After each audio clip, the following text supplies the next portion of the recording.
તરફ જોઈ રહ્યા છો YNN ન્યૂઝ. હવે જોઈએ અગત્યના સમાચાર. વડોદરામાં સ્માર્ટ મીટરનો વિરોધ યથાવત. સ્માર્ટ મીટરનો વિરોધ. વડોદરા કોંગ્રેસના પૂર્વ ઉપપ્રમુખ વિનોદ શાહ દ્વારા સ્માર્ટ મીટરના વિરોધમાં જનતાની વેદનાને વાચા માટે અનોખી રીતે વિરોધ વ્યક્ત કર્યો. વડોદરા શહેરમાં સ્માર્ટ મીટર સામેના સ્વયંભૂ વિરોધની આગ અલગ અલગ વિસ્તારમાં થઈ રહ્યો છે.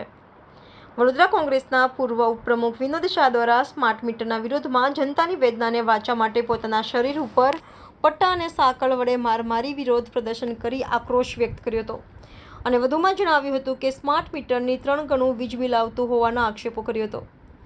ગરીબ અને મિડલ ક્લાસને સ્માર્ટ મીટરની કોઈ જાણકારી નથી. સ્માર્ટ મીટર લગાવવા હોય તો ઉદ્યોગપતિઓના ઘરે લગાવો.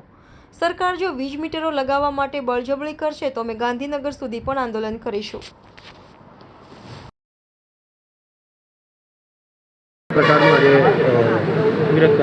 માજલપુર ઇન્દ્ર કોમ્પ્લેક્સ પાસે સ્પંદન 4 રસ્તા અમરજોત શોપિંગ સેન્ટર. હું વિનોદ શાહ, પૂર્વ ઉપપ્રમુખ વડોદરા શહેર કોંગ્રેસ પાર્ટી.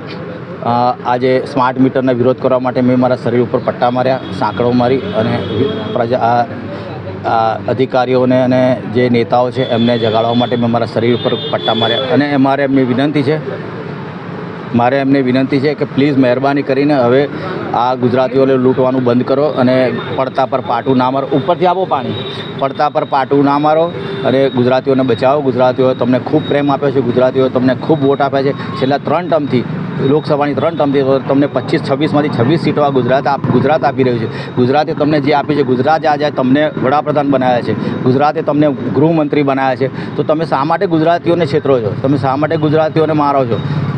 તો હવે તમે શું ગુજરાતીઓને નમાલા સમજો છો? તમે એવું સમજો છો કે ગુજરાતીઓને આપણે જેટલું કષ્ટ આપીશું વેઠી લેશે, બધા સહન કરી લેશે? કેમ કે ગુજરાતીઓ તો દાળભાતિયાઓ છે, એમનામાં વિરોધ કરવાની કોઈ તાકાત જ નથી. પરંતુ જોઈ લો, આજે અમે દાળભાતિયાઓ છે, બરાબર, અમે દાળભાતિયાઓ છે તો અમે અમારા શરીર ઉપર કષ્ટ કર્યું છે, પરંતુ સમય આવશે તો અમે આનાથી ઉગ્ર આંદોલન કરી અને અધિકારીઓને જગાડીશું. નહીં જાગે તો પછી એના પરિણામ આ સરકારે ભોગવવાના રહેશે. એની અમે એ કરીએ. Subscribe now and press the bell icon. Never miss an update.